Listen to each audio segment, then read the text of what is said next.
गुरु रूप गुरु प्यारी सत संगत जी, गुरु फतेह प्रवान गुरु वाहिगुरु जी का खालसा वाहिगुरु जी की फतेह। आप जी ने मनोहर कीर्तन श्रवण किया। उसके बोल थे, से संजोग करो मेरे प्यारे। ये निवेदन किया है प्रभु को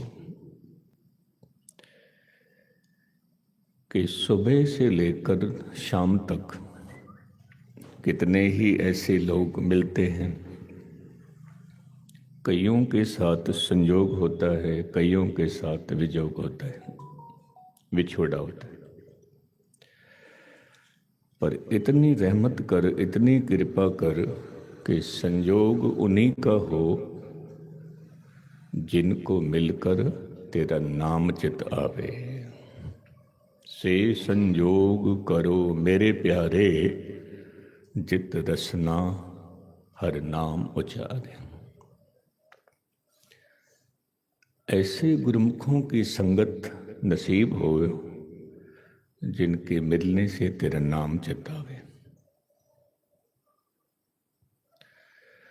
आज का जो सुभाग दिन है, गुरु अर्जन देव साहब का गुरता गद्दी का।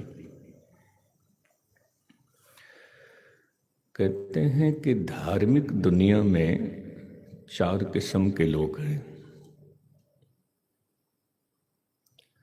पहली किस्म उनकी है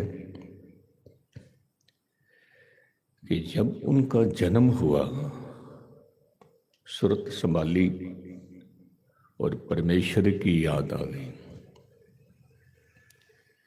क्योंकि बहुत कम होता है ऐसा कि सुरत संभले और नाम शुरू हो जाए, बहुत मुश्किल होता है। क्योंकि ये जो उम्र है, बचपन की उम्र है, ये तो खेलने की उम्र है, खाने पीने की उम्र है। पर जेकर किसी की आंख खुलते ही, सुरत संभलते ही प्रभु की याद आ जाए, ये पहला वर्ग है, पहला वर्ग। और इनमें वो लोग आते हैं जिनको हम कहते हैं संत पुरुष, रैबर पुरुष, अवतारी पुरुष। आंख खुलते ही परमेश्वर की गोद याद आ जाती है। जो दूसरा वर्ग है, उनमें वो लोग हैं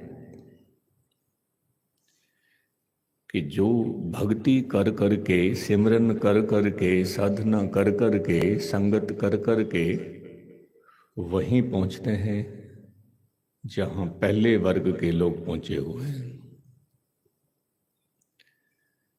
पर इनको भक्ति करनी पड़ती है, इनको भगत कहा गया है, ये भगत है। कबीर साहिब भगत हैं, जो 15 भगतों के बोल गुरु ग्रंथ साहिब में हैं, और भी बहुत सारे भगत हैं कि जिन्होंने भक्ति की है कितने ही जन्मों से।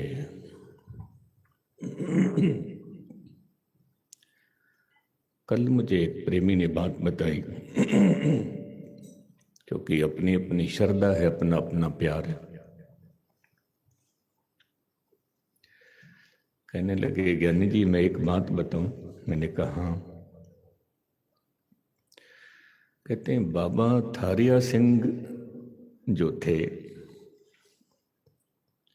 वो गुरु नानक स्वरूप थे, गुरु नानक स्वरूप। मैंने कहा जो संत होते हैं, ब्रह्मज्ञानी होते हैं, वो परमेश्वर रूप होते हैं, क्योंकि राम संत में भेद चलाए। बहुत गहरी बात है, ध्यान से सुनना। वो कहता कि जिन्होंने बाबा थारिया सिंह की संगत की, उनके साथ बैठे और अपना जीवन संवारा, लेकिन अमृत नहीं छका। तो कहते हैं कि बाबा थारिया सिंह की संगत में बैठने का ये लाभ हुआ कि उनको अमृत छकने के लिए या सिंह सजने के लिए फिर दोबारा आना पड़ा। उसकी रहमत के सदके जोनियों में नहीं भटकना पड़ा। ये उनकी बोल है। कहते हैं फिर अमृत छक के सिंह सज के गुरु मर्यादा के मुताबिक रह के कहते हैं फिर वो लीन हो जाएंगे प्रभु में, लीन हो जाएंगे। तो दूसरा वर्ग उनका है जो भक्ति कर कर के चल चल के वहां तक पहुंचते हैं, वो भगत है। जो तीसरा वर्ग है वो है कि प्रभु का सिमरन तो करते हैं, लेकिन कभी श्रद्धा कभी शंका। कभी श्रद्धा कहते हैं प्रभु है, कभी कहते हैं प्रभु नहीं है। अक्सर हमारे जीवन में ऐसे पड़ाव आ जाते हैं। कभी तो विश्वास हो जाता है परमात्मा है, कभी फिर मन डोल जाता है, डोल जाता है। कहते हैं कि ये जो तीसरा वर्ग है, कभी मन ठहर जाता है, कभी मन डोल जाता है, ये भी कभी न कभी जरूर पहुंचेंगे, जरूर पहुंचेंगे। क्योंकि धीरे धीरे करके श्रद्धा बढ़ती जाएगी, बढ़ती जाएगी, पहुंच जाएंगे ये भी। लेकिन जो एक चौथा वर्ग है,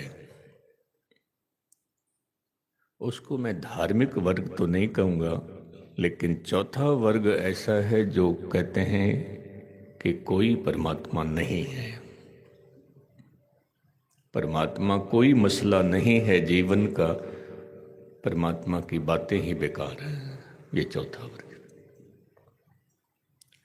तो आपने कहना है ये जो चौथा वर्ग है इनका क्या होगा? तो मैं कई बार जिक्र करता हूँ कि कहने को क्या है। कोई कितना ही कहता रहे कि परमात्मा नहीं है, परमात्मा नहीं है, परमात्मा नहीं है, कितना ही कहता रहे, कहने से क्या होगा? जो है सो है, कहने से क्या होगा? क्योंकि ईसाई धर्म के अंदर जो महात्मा ईसा हुए, उन्होंने एक बात कही थी कि जिस धरती पर हम रहते हैं ये धरती नहीं घूमती, सूरज ही घूमता है धरती के। हाँ ले दो। तो फिर साइंटिस्ट हुआ ईसाई धर्म में ही, उन्होंने खोज की, उन्होंने प्रमाण दिए कि धरती भी घूमती है। जहाँ सूरज सफर करता है वहाँ धरती भी सफर करती। आप मानो चाहे मत, कोई अंतिम इच्छा नहीं है मेरी। तो जज ने कहा कि मेरे पास इतनी पावर है कि तुझे फांसी की सजा तो हो चुकी है, लेकिन मेरे पास पावर है कि मैं तुझे माफ भी कर सकता हूँ। यदि तू माफी मांग ले कि मैंने धर्म के अगेंस्ट जाके मैंने बात की है, क्योंकि महात्मा ईसा ने कहा कि धरती नहीं घूमती, लेकिन तूने कहा धरती घूमती है, तू माफी मांग ले, कह दे कि मैंने गलत कहा है, हम तेरे को छोड़ देंगे। वो हंस पड़ा, साइंटिस्ट हंस पड़ा। तो मन में सोचने लगा कि यदि मुझे फांसी हो जाएगी तो बाकी की रिसर्च मैं नहीं कर पाऊंगा, खोज नहीं कर पाऊंगा, जीवन खत्म हो जाएगा। लेकिन मैंने बहुत कुछ देना है भी, समाज को, संसार को बहुत कुछ देना है। यहां मैं एक बात और जोड़ दूं आपसे भी ये पूछा जाएगा कि समाज को, संसार को आपकी क्या देन है, सिख धर्म को आपकी क्या देन है। आपने क्या जवाब देना है? आपने ये कहना है कि मैंने किसी की उंगली पकड़ के मैंने गुरु के साथ जोड़ा, ये देन है। आपने कहना है कि हमने संगत की है, संगत में बैठकर हमने प्रभु के गीत गाए हैं, ये भी आपकी देन है, ये भी आपकी देन। आपके अंदर जो प्रेम है, श्रद्धा है परमात्मा के प्रति, ये भी देन है। मैंने नरेश भाई से पूछा आज, मैंने कहा कि संगत में इतना प्रेम है तो जब संगत यहाँ पर आकर बैठती है तो आपको महसूस नहीं होता कि गुरुद्वारा छोटा है। कहने लगे भाई साहब जी तड़फन तो बहुत है, बहुत है कि गुरु रहमत करे, गुरु कृपा करे, संगत भी बढ़ती जाएगी, गुरुद्वारा भी बड़ा हो। मैंने ये अर्ज की, जब घर ही उसी का है, जब हमारे घर बड़े वो बना देता है तो अपना घर क्यों नहीं बनाएगा बड़ा। ये हकीकत है और बनेगा, ऐसा बनेगा घर, बहुत बड़ा घर बनेगा गुरु नानक का।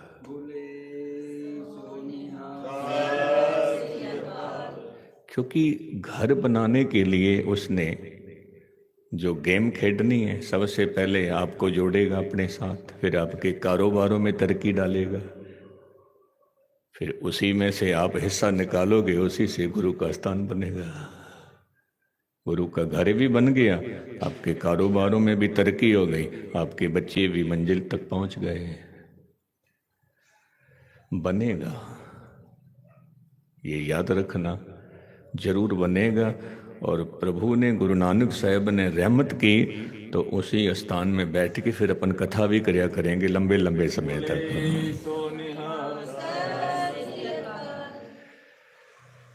मैं अर्ज कर रहा था कि कुछ लोग ऐसे हैं जिन्होंने उस साइंटिस्ट को कहा तो जी हम माफ कर सकते हैं, कह दो कि धरती नहीं घूमती। वो साइंटिस्ट कहता है मैंने बहुत कुछ देना है समाज को, बहुत कुछ खोज करनी है, मुझे कहना पड़ेगा। लेकिन उसने किस ढंग से कहा, जज साहब के से कहने लगे अच्छा मैं मान लेता हूं कि धरती, मैंने कहा धरती घूमती है, मैं अपने बोल वापस लेता हूं, क्योंकि मैंने ही कहा धरती घूमती है तो मैं अपने बोल वापस लेता हूं कि नहीं घूमती। लेकिन जिसने घूमना है उसने घूमना ही है, मेरे कहने से कुछ नहीं होएगा। हकीकत बात, जिसने घूमना है, जिसने घूमना है। कहते हैं कि 300 साल बाद उस साइंटिस्ट के जाने के 300 साल बाद अदालत ने फैसला किया कि उसने जो बात कही थी 100% ठीक है। क्योंकि गुरबाणी ने भी कहा है सब कुछ गर्दिश में है, घूम रहे हैं सब कुछ, हम भी गर्दिश में हैं, हम 84 लाख जोनियों की गर्दिश में हैं। हमारी जो ये गर्दिश है ये खत्म हो जाए तो इस धरती पर, इस रूहे जमीन पर पहले वर्ग के लोग आए। पहले वर्ग, पहले वर्ग के लोग वो हैं तैं जन्मत गुरुमत ब्रह्म पछाणियो, जन्म से ही ब्रह्म को पछान लिया। उसमें सबसे पहले नाम गुरु अर्जन देव साहब का आया है, तैं जन्मत गुरुमत ब्रह्म पछाण। अब देखना, धन गुरु नानक साहिब के पास भाई लैणा जी आए थे करतारपुर, तब उनकी उम्र थी 17 साल भाई लैणे की। भाई लैणा जब गुरु अंगद देव साहिब बने तो उनकी संगत में गुरु अमरदास साहब आए थे खंडूर साहब। तब कितनी उम्र थी उनकी? 60 साल। धन गुरु अमरदास साहब की शरण में भाई जेठा जी आए थे। तब उनकी उम्र कितनी थी? 11 साल। जब गुरु अमरदास साहब के पास आए, आपकी उम्र 11 साल थी। अब 11 साल की उम्र में भाई जेठा जी आए हैं और सेवा करते हैं। फिर समय की धारा के मुताबिक जब गुरु अर्जन देव साहब का प्रकाश हुआ तो ऐसे वातावरण में हुआ, ऐसे घर में हुआ जिनके नाना जी भी गुरु हैं, फिर बाद में पिताजी भी गुरु हो गए, जिनकी माता भी परमेश्वर के साथ जुड़ी हुई है, बीबी भानी जी। तो कहते हैं कि चारों तरफ का जो वातावरण था गुरु वातावरण था, गुरु माहौल था। तो ऐसे माहौल में आप बड़े हुए हैं गुरु अर्जन देव साहब महाराज। एक दिन की घटना है, गोविंदवाल की घटना है ये, कि जब धन गुरु अमरदास साहब महाराज के सामने लंगर लेके आए, थाल लेके आए, महाराज आप लंगर छको, आप प्रसादे छको। तो कहते हैं कि गुरु अर्जन देव पातशाह जो कि बाल स्वरूप में है, वो भी नाना जी के पास आ गए। उम्र छोटी है लेकिन सोच बहुत लंबी है, बहुत लंबी। तो धन गुरु अर्जन देव साहब ने, जो कि सामने नाना जी बैठे हुए हैं, उनके सामने थाल है लंगर का, भोजन का, तो उसमें आप वो मुट्ठी भरते हैं और खिलार देते हैं, फेंक देते हैं लंगर को। उसमें चावल हैं, इसमें और भी पदार्थ हैं, वो मुट्ठी भरते हैं और फेंक देते हैं ऐसे। गुरु अमरदास साहब महाराज देख रहे हैं तो सेवादार भागता हुआ आया और गुरु अर्जन देव साहब को उठाने लगा। तो गुरु अमरदास साहब महाराज क्या कहते हैं सेवादार को? कहते हैं गुरुमुखो इसको मत उठाओ, असली थाल का मालिक तो ये है, ये तो दुनियावी थाल है, और इस दुनियावी थाल में से भोजन उठा के और ये फेंक रहा है, ये बहुत बड़ा इसका राज है। आने वाले समय में इसने ऐसा थाल तैयार करना है जिसमें ऐसा भोजन होगा जो पूरी की पूरी मखलूक उस भोजन को ग्रहण करेगी। वो धन गुरु ग्रंथ साहब महाराज जो आपने कल दिन मनाया था, ये थाल है। आपने जिक्र भी किया है कि थाल विच 3 वस्तु पयो, ये मैंने थाल परोसा है आपके सामने। इसमें सत है, इसमें संतोख है, इसमें गुरमत विचार है। तो धन गुरु अर्जन देव साहब महाराज बड़े हुए तो गुरु नाने ने, गुरु अमरदास साहब ने कहा कि मेरी तमन्ना है कि मैं अपने दोतरे की शादी देखूं, मेरी तमन्ना है। तो गुरु अर्जन देव साहब ने क्या जवाब दिया? कहने लगे महाराज यदि मेरी शादी कराना चाहते हो तो मेरी एक छोटी सी एक शर्त है, छोटी सी। जो हर का प्यारा सो सबना का प्यारा। क्योंकि आपके 2 भाई और थे बड़े, पृथ्वीचंद, महादेव, और ये तीसरे नंबर के गुरु अर्जन देव। तो गुरु अर्जन देव साहब ने कहा कि मेरी एक तमन्ना है कि जब मेरी बारात निकले यहाँ से तो मेरी बारात में सारे के सारे ब्रह्म ज्ञानी हों, बारात में चलने वाले संत पुरुष हों, भगत जन हों। ये मेरी तमन्ना। गुरु साहब कहने लगे ये तमन्ना आपकी पूरी होगी, पर एक बात और है कि ब्रह्म ज्ञानी की गत ब्रह्म ज्ञानी जाने। तो फिर आपने जिन जिन को लेके जाना है बारात में है, सिलेक्शन आप ही करो उनका, सेलेक्ट आप ही करो उनको, क्योंकि आप भी पहुंचे हुए हो। तो धन गुरु अर्जन देव साहब ने वो ब्रह्म ज्ञानी तैयार की है। बारात जा रही है, गोविंदवाल से बारात निकलती है, कहाँ पहुंच रही है आपने शायद सुना भी होगा, देखा भी होगा। लुधियाने के पास में एक मऊ पिंड है, वहाँ गुरुद्वारा बना हुआ है, वहाँ पर मैंने दर्शन भी किए हैं। वो घर भी बना हुआ है और वो कुआं भी बना हुआ है। उस वेले जब वो कुआं था, बारात वहाँ पहुँचती है। कहते हैं कि कुछ लोगों ने ऐसी खेल खेली, कुछ लोगों ने कहने लगे कि क्यों ना बारात के साथ मजाक करें, और अक्सर करते थे।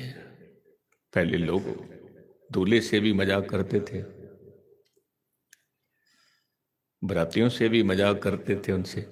जब दूसरे गांव में जाते थे तो पूरी तैयारी करके जाते थे कि ये मजाक करेंगे।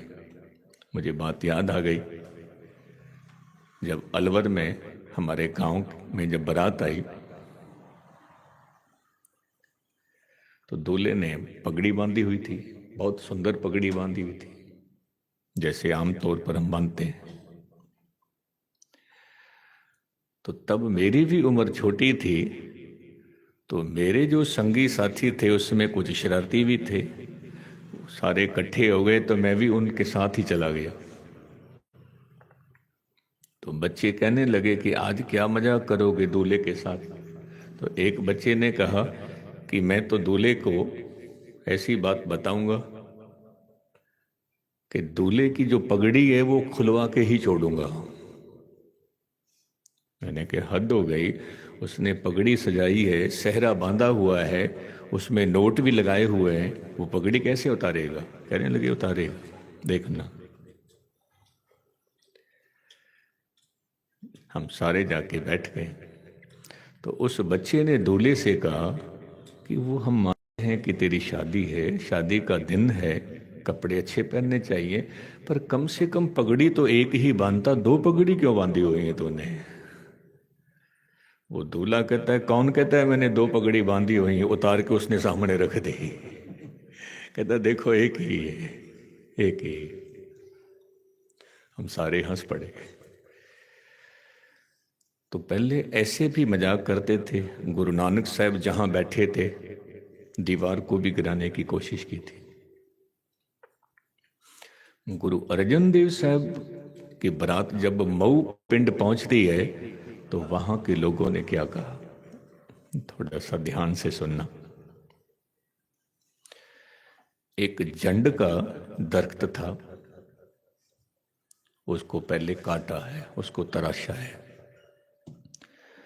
और इस ढंग से तराशा कि वो रुख नहीं लग रहा। वो ऐसे लग रहा है जैसे जमीन में किला गाड़ा हो, जिसको हम खिल्ला बोलते हैं, पशु बांधने के लिए, जानवर। फिर धन गुरु अर्जन देव साहब से कहने लगे कि हमारे गांव की एक मर्यादा है कि दूल्हे को घोड़ी पे सवार होके और हाथ में नेजा हो और घोड़े को बजा के लाएगा और उस नेजे से इस किले को उखाड़ेगा। अब वो था तो जंड का रुख, जड़ें गहरी थी। धन गुरु अर्जन देव साहब महाराज कहने लगे कि हमसे जड़ें लगवाओ, जड़ें लगवाओ। धन गुरु अर्जन देव साहब जो कह रहे हैं ये बात वो लोग नहीं समझ रहे हैं, लेकिन जो बात वो लोग कह रहे हैं वो धन गुरु अर्जन देव साहब समझ रहे हैं, समझ रहे हैं। उन्होंने दूसरी बार कहा कि इस किले को पटना है। गुरु साहब कहने लगे हमसे जड़ें लगवाओ। 3 बार कहा, हमसे जड़ें लगवाओ, हमसे जड़ें लगवाओ, हमसे जड़ें लगवाओ। जब वो नहीं माने तो धन गुरु अर्जन देव साहब घोड़ी पे बैठे, हाथ में नेजा लिया और उस किले को उखाड़ के फेंक दिया। अब गुरु अर्जन देव साहब महाराज कहने लगे कि अब हमारी भी शर्त है, जहां पर ऐसे लोग होते हैं, ऐसी प्रवृत्ति के लोग होते हैं, वहां पर हम शादी नहीं करते, नहीं करते। कहते हैं कि धन गुरु अर्जन देव साहब ने गुरुदेव पिता से, गुरुदेव नाना जी से कहा कि इस गांव में शादी नहीं करेंगे, नहीं करेंगे। उस गांव के दूर जाके गुरु साहब ने शादी की। भाव माता वही है, माता गंगा जी, लेकिन उस गांव में नहीं की। आज भी आप जाके देखो, वो मऊ पिंड उजड़ा उजड़ा सा लगता है आज भी, क्योंकि गुरु साहब ने कहा था कि हमसे जड़ें लगवाओ, नहीं लगवाई, भटक गए, भूल गए, चूक हो गई। तो समय की धारा बहती रही। गुरु अमरदास साहब से फिर गुरु रामदास साहब महाराज गद्दी पे बैठे, तो सत्ते बलवंडे के जो बोल हैं वो कहते हैं, चारे जागे चौह जुगी। समय समय के मुताबिक चार रैबर पुरुष प्रकट हुए, चारे जागे चौह जुगी। चारे कौन कौन? गुरु नानक देव, गुरु अर्जन देव, गुरु अमरदास महाराज, गुरु रामदास महाराज। ये चार शक्तियां ऐसियां थीं, पंचायन आपे हुआ। यहां पंचायन शब्द जो है वो आया है निरंकार वास्ते, करते वास्ते, कि इन चारों के अंदर परिपूर्ण परमात्मा बैठा हुआ है। पंचायन आपे हुआ, आप बैठा हुआ है। बस उसी को कहते हैं कर्ता, उसी को कहते हैं निरंकार, और उसी ने आप ही ने आप साजियो, आपे ही थम खलोआ। सब कुछ साजिया, सब कुछ बनाया, और हर एक का आसरा बन के आप ही बैठा हुआ है, आप ही बैठा हुआ। और किस तरह बैठा हुआ है? आपे पट्टी कलम आप लिखण हारा होवा। ये कितनी गहरी गल है। पट्टी भी आप है, कलम भी आप है, लिखण वाला भी आप है। इसका भाव ये है कि पति के रूप में भी वही है, पत्नी के रूप में भी वही है, बच्चों के रूप में भी वही है, मित्रों के रूप में वही है, पड़ोसियों के रूप में भी वही है, माता पिता के रूप में भी वही है। यहाँ तक पहुँचना है। आपे पट्टी कलम आप लिखण हारा होगा, सब कुछ आप। तो ये जो समय समय पर चार रैबर पुरुष जगे हैं, जो चौथा रैबर पुरुष जगह है, उनके बाबत कहा गया कि प्रभु ने एक बहुत बड़ी करामात खेलनी थी, बहुत बड़ी। वो करामात पूरी हुई। कौन सी करामात? कहते हैं, धन धन रामदास गुरु, जिन सिरिया तिने सवारिया। पूरी हुई करामात। कहते हैं कि उस करते की करामात पूरी हुई, और फिर सृजनहारे धारिया। उस सृजनहार ने गुरु रामदास साहब महाराज को बनाया। तो गुरु रामदास साहब के घर जो तीन बेटे हुए, पृथ्वीचंद जो कि पूरा संसारी है, पूरा संसारी। जो महादेव है वो पूरा त्यागी है, और जो गुरु अर्जन देव हैं वो अपने पिता के आज्ञाकारी है, मां के आज्ञाकारी।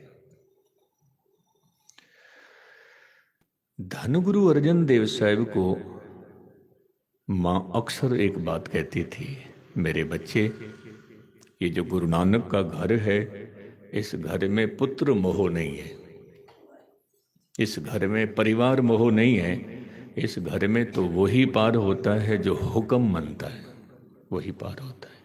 क्योंकि गुरु साहब के बोल हैं, हुक्म मनिए होवे परवान ता खसमे का महल पाई सी। हुक्म मानिए। तो धनगुरु रामदास साहिब महाराज से निवेदन किया उसके ताया के लड़के ने, उसका नाम था सहारी मल, लाहौर से आए थे और अमृतसर की धरती। धनगुरु रामदास साहिब महाराज से कहा, महाराज बच्चे की शादी है, आप जी ने आना है।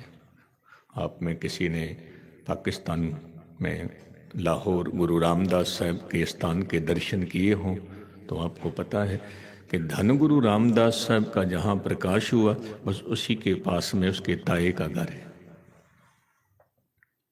लेकिन अब तो वो खंडर है गुरुद्वारे की ही जगह, लेकिन वो खंडर रखी हुई है।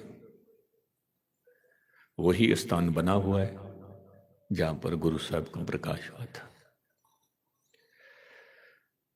तो धनगुरु रामदास साहिब महाराज कहते हैं सहारी मल से कि हमारा आना तो मुश्किल होगा, क्योंकि हमारे साथ फिर संगत भी बहुत है।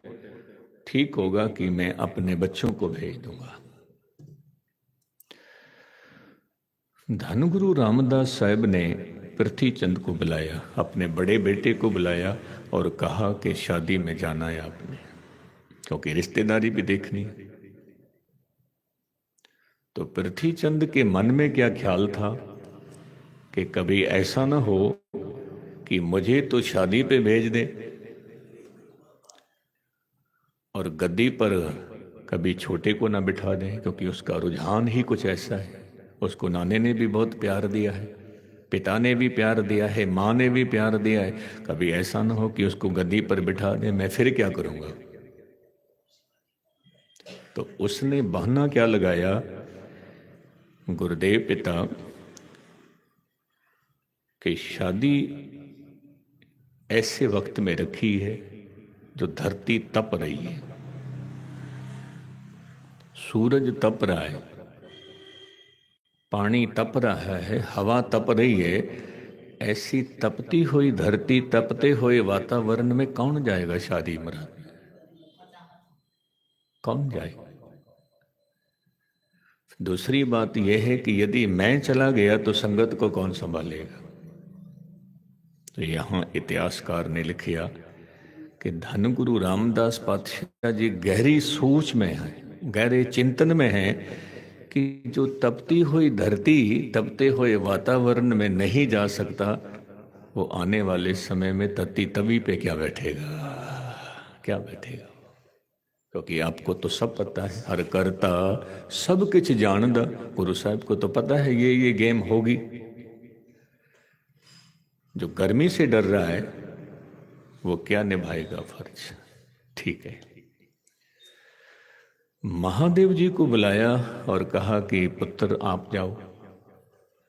महादेव कहने लगा कि मैं तो बैरागी हूं, कोई रिश्ता नाता नहीं है, कोई किसी का भाई बंधु नहीं है, सब दिखावे के, मैं भी नहीं जाना।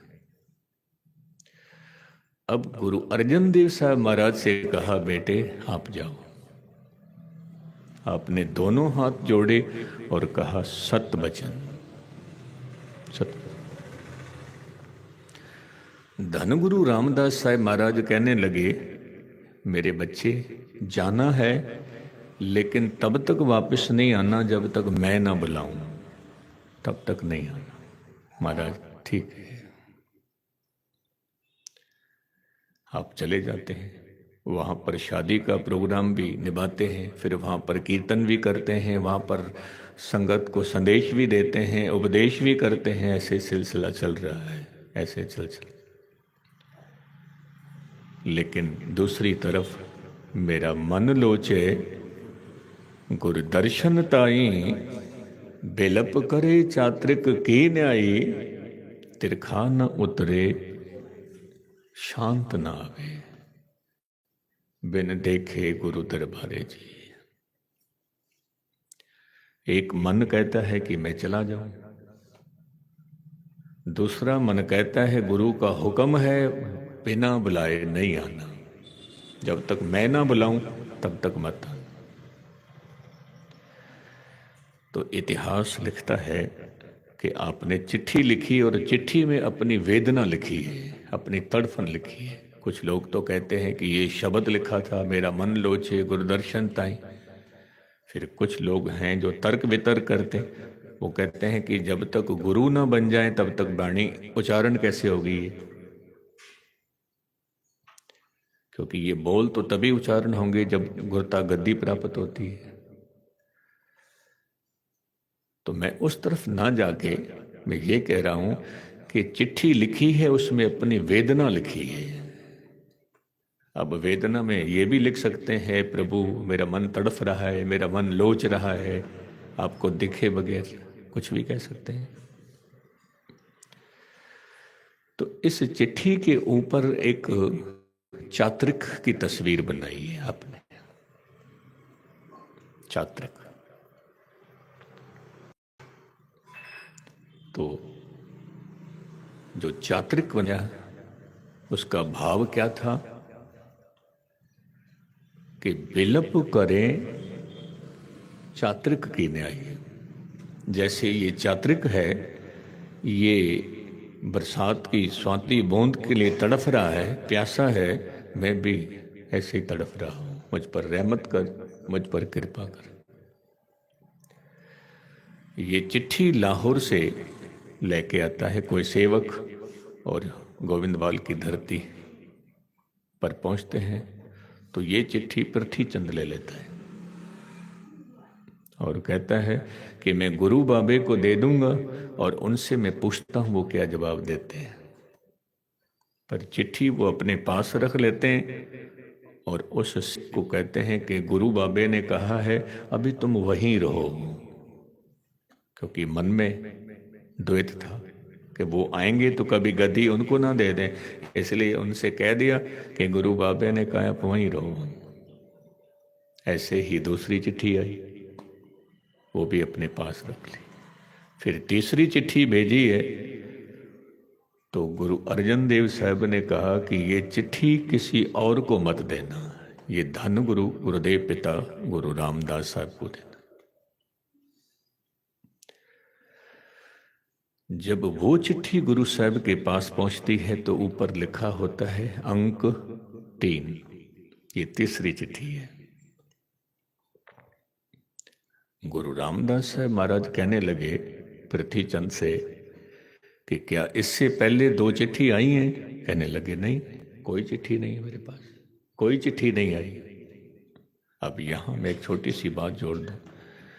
गुरु रामदास साहब महाराज कहने लगे मेरे बच्चे सच के घर में रहकर झूठ का सहारा ले रहा है, पर तुझे ये पता नहीं है उत्थे सच्चे ही सच निबड़े चुन वख कड़े जजमालिया। जिनको टैक्स देना है, भाव जो झूठ बोलते हैं वो अलग से किए जाएंगे। फिर थाओ ना पाए न कूड़ियार मुंह काले दो जग चालिया, मुंह काला होएगा बार बार, फिर जन्म फिर जन्म फिर जन्म। तेरे नाए रते से जिन गए वो जीत गए, जिन्होंने तेरे नाम के साथ मोहब्बत की वो जीत गए, और वो हार गए जिन्होंने ठगी की। हार गए ठगण वाले, लिख नामे धर्म वाले। पर एक बात मैं और बता दूं, जब हम कहते हैं कि मैंने किसी को बुद्धू बना दिया, आपने ज़्यादा से ज़्यादा उसका धन छीना होगा, लेकिन बुद्धू तो हम खुद बन गए, हमारे अंदर धर्म खत्म हो गया, धर्म खत्म, उसका तो धन ही खत्म हुआ, हमारा तो धर्म खत्म हो गया। तो घाटे में कौन है, वो है या हम हैं? हम हैं घाटे। उसने इनकार कर दिया कि चिट्ठी मेरे पास नहीं है। धनगुरु रामदास साहिब महाराज ने कहा सिख से, आप गोविंदवाल जाओ और इसके कपड़ों में चिट्ठियां पड़ी हैं, लेके आ।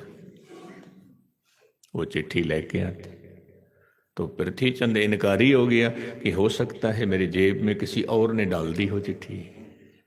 वहां भी झूठ बोल रहे, कदम कदम पे झूठ। मुझसे किसी ने एक सवाल किया, कहने लगे ज्ञानी जी एक बात बताओ मुझे, परमात्मा जो है उसकी परिभाषा परमात्मा की दी है गुरु नानक ने, आद सच जुगाद सच, है भी सच नानक होसी भी सच। तो एक बात समझ में नहीं आती, यदि वो सच है तो सच को मिलने में देरी क्यों होती है? झूठे से मिलना हो तो देरी होती है, कपटी से मिलना हो तो देरी होती है, सच से मिलना हो तो क्या देरी है? सच को मिलना हो तो रुकावट क्यों, दीवार क्यों? तो मैंने कहा दीवार कोई दूजा तीजा चौथा पंजवा नहीं है। आपने कभी सुना है कि परमात्मा के घर में कंपटीशन हुआ हो कि हम देखते हैं कि कौन पहले पहुंचता है परमात्मा के घर? नहीं, कंपटीशन नहीं है वहां। नौकरी लेनी हो कंपटीशन है, धन कमाना हो कंपटीशन है, कारोबार करना हो कंपटीशन है, लेकिन भगत बनना हो कोई कंपटीशन नहीं है, संत बनना हो कोई कंपटीशन नहीं। आपको कोई नहीं रोकेगा। अब कितने संत हैं, कितने भगत हैं, और फिर एक इलाही जोत, इलाही दिया फिर तैयार हुआ बाबा थारिया सिंह जी, फिर उनके अंश वंश में दिए तैयार हो, फिर आप में से भी वो दिव्य तैयार हो रहे हैं, इसमें कोई शक नहीं। क्योंकि आपका जो बैठने का ढंग है, सुनने का ढंग है, क्योंकि मुझे बात याद आ गई, गुरु रामदास साहब महाराज के संगत में कुछ लोग जब आते थे, बैठते थे, तो गुरु साहब कहते हैं कि तुम्हारे बैठने का जो ढंग है वो बता रहा है कि कोई बहुत बड़ी रूह के आप मालिक हो। बैठने का ढंग, बात करने का ढंग, तो ये बात मैंने भी महसूस की कि आपका जो तौर तरीका है सुनने का, बैठने का, उठने का, ऐसा लगता है कि वाकई आप भी संत महापुरुष हो। हकीकत है, जोत जग रही है अंदर। वो अलग बात है कि हमें पता नहीं लग रहा कि जोत जग रही है, वो अलग बात है। और ऐसा होता है। मैं शाम के दीवान में थोड़ा सा बताऊंगा, क्योंकि भाई साहब मनीष सिंह ने हुक्म किया है कि आपने कुछ पड़ाव हैं जो इस्लाम धर्म के, सनातन धर्म के, सिख धर्म के, उनके बारे में थोड़ा सा बताना। मैं शाम के दीवान में भी बताऊंगा। और ये भी अर्ज करूंगा, कई बार ऐसा भी होता है कि दिया जग जाता है, लेकिन परमात्मा फिर भी थोड़ा सा पर्दा पाके रखता है, उसका कोई कारण होता है। बाकी तो वो संत पुरुष बन गए होते हैं, लेकिन थोड़ा सा पर्दा रखा होता है, उसका कारण होता है। वो कारण भी मैं शाम के दीवान में बताऊंगा। तो धनगुरु रामदास साहब महाराज कहने लगे कि जब उस मार्ग पर चलना है, सच तक पहुंचना है, तो रुकावट केवल और केवल झूठ की है। रुकावट केवल और केवल कूड़ की है। रुकावट केवल और केवल अहंकार की है, बाकी कोई रुकावट नहीं। जिस दिन अहंकार टूटा उसी दिन देख लिया वेड़ा एक ही है। आपने देखा है, पिता के दो पुत्र हों, दोनों आपस में झगड़ते हैं, दीवार खड़ी हो जाती है, ना वो हमको देख पाते हैं, ना हम उनको देख पाते। बापू कहता है कि मेरे जीते जी कम से कम दीवार तो मत खड़ी करो, तोड़ो दीवार। और जैसे ही दीवार टूटी, वेड़ा एक हो गया, पहले दो थे अब एक हो गया। तो हमारे अंदर भी जब मैं की दीवार टूटेगी, वेड़ा एक ही है, एक ही। आत्मा परात्मा एक को करे, एक ही। मैं की दीवार तोड़नी। बुल्ले शाह एक बात कहते थे, बड़ी सुंदर गाथा बुल्ले शाह की। बुल्ले शाह कहता है कि बुल्ले शाह रंग तेरे बाजों हो गए फिक्के सारे। बुल्ले शाह रंग तेरे बाजों हो गए फिक्के सारे। मेरे पास धन है ये भी रंग है, मेरे पास बच्चे हैं ये भी रंग है, मेरे पास शौहरत है ये भी रंग है, लेकिन नाम नहीं है तो ये रंग फीके हो गए, फीके लगते हैं, फीके लगते हैं। बुल्ले शाह रंग तेरे बाजों हो गए फिक्के सारे। आगे के बोल समझना। वो कहते हैं कि तू करके जीत गए सां। हम हर कदम पे बोलते थे ये गुरु ने किया, ये तूने किया, ये तूने किया। तो जब हम तू की बोली बोलते थे तो हम जीत गए थे बाजी। मैं करके हारे। बस हम हारे हैं मैं करके, मैं करके।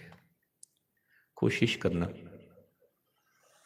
कि ये जो मैं की बोली है, क्योंकि जब मैं 20 तारीख का जो 21 तारीख को जो सुबह का प्रोग्राम था भाई साहब ने, भाई मनीष सिंह जी ने रखाया था, तो वो गुरुमुख प्रेमी कहता है कि मैंने भाई साहब के दर्शन नहीं किए हैं अभी तक, लेकिन प्रेम इतना गहरा है कि मैं उसको बयान नहीं कर सकता। हम उन्हीं की बदौलत जुड़े हुए हैं, संगत की बदौलत जुड़े हुए हैं।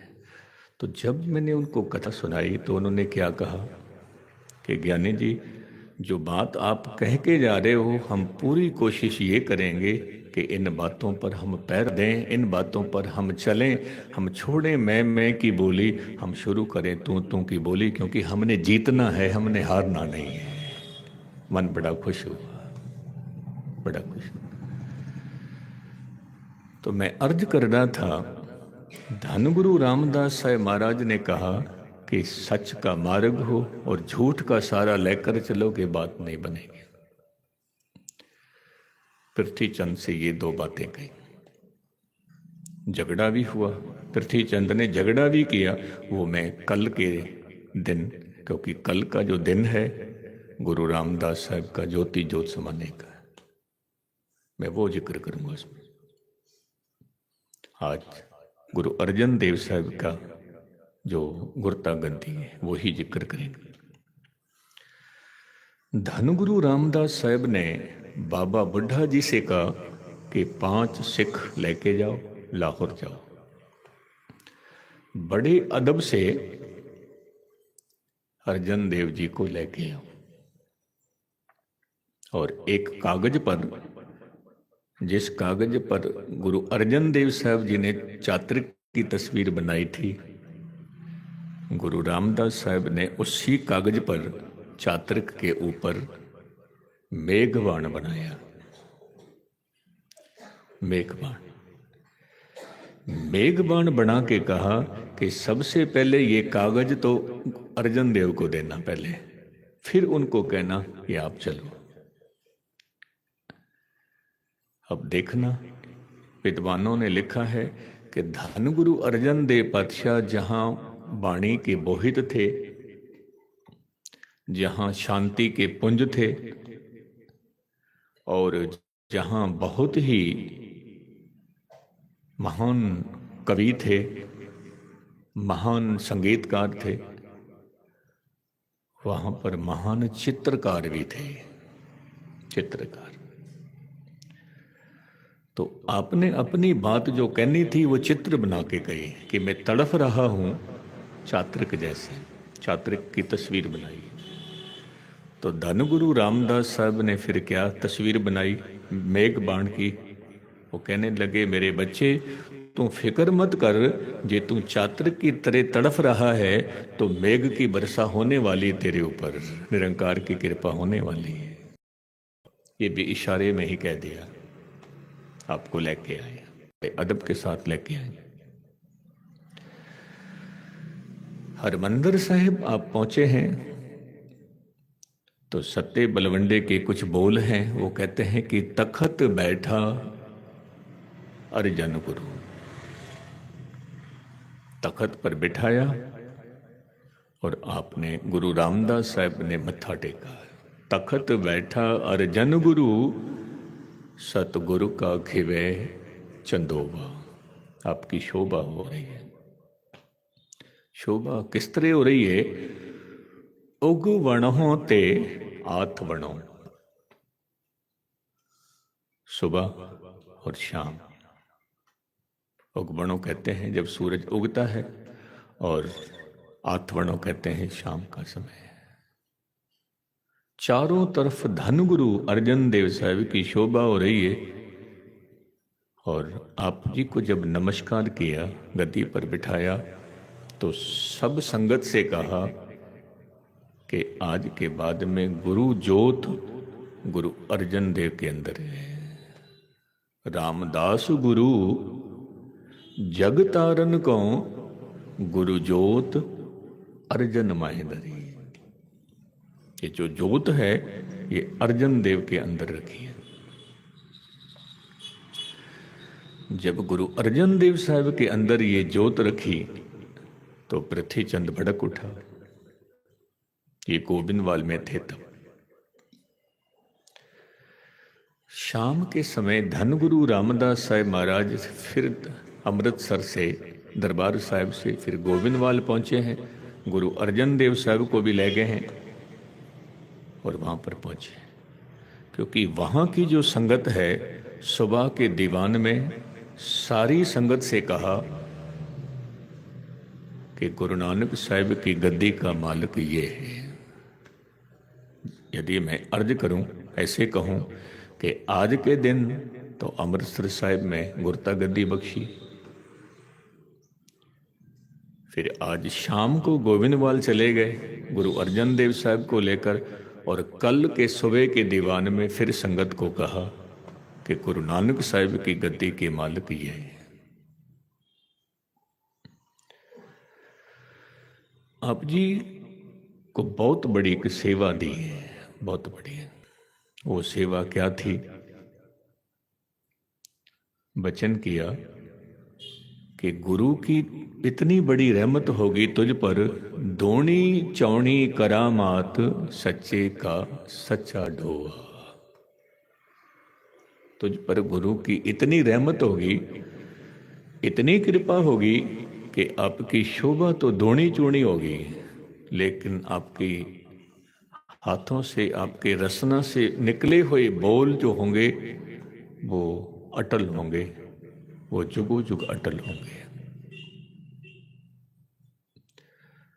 धन गुरु अर्जन देव पातशाह जी निम्रता के घर में बैठे हुए। कुछ बात मैं कह के समाप्ति की तरफ आता हूं। भट्टों ने फिर एक बात कह दी। क्या कहा कि जब तक हमारे भाग नहीं जगे थे हम भी भटक रहे थे। जब लो नहीं भाग लिलार उदय, जब हमारे लिलार पे, लिलाट पे भाग उदय नहीं हुए थे, हम भटक रहे थे, भटक रहे थे। तब लो भ्रमते फिरते बहु धायो, भटक रहे थे। कल घोर समुद्र में बूढ़त थे, हम डूब रहे थे क्रोध में, डूब रहे थे लोभ में, डूब रहे थे अहंकार में। लेकिन एक बात जो 24 घंटे हमारे ज़हन में चलती थी, वो बात थी कि ये जो भटकना है ये कब मिटेगी, हमारा पार उतारा कैसे होगा, कब हूं मिट है नहीं रे पछतायो। ये पछतावा चलता रहता है कि ये भटकना मिटेगी कि नहीं मिटेगी, मिटेगी कि नहीं मिटेगी। लेकिन आज जो हमने कुछ देखा है वो हम कह रहे हैं। क्या देखा? तो मथुरा भट्ट कहता है कि मैंने ये देखा, तत् विचार यह मथुरा। मथुरा भट्ट का नाम है, कवि का नाम। कहता है मैंने एक तत्व की विचार की है और मैंने ये देखा है, मैंने ये अनुभव किया है, तत् विचार यह मथुरा, जग तारन को अवतार बनाए। गुरु अर्जन देव पातशाह जो हैं ये जगत को तारने के लिए आए हैं। ये मैंने विचार की है, मैंने तत्व की विचार की है, पर मैं दावे के साथ कहता हूँ कि जब योजन अर्जन देव गुरु फिर संकट जोन गर्भ ना आयो। जिन्होंने धन गुरु अर्जन देव साहब के गीत गा ले वो कहते फिर दोबारा संसार में नहीं आए।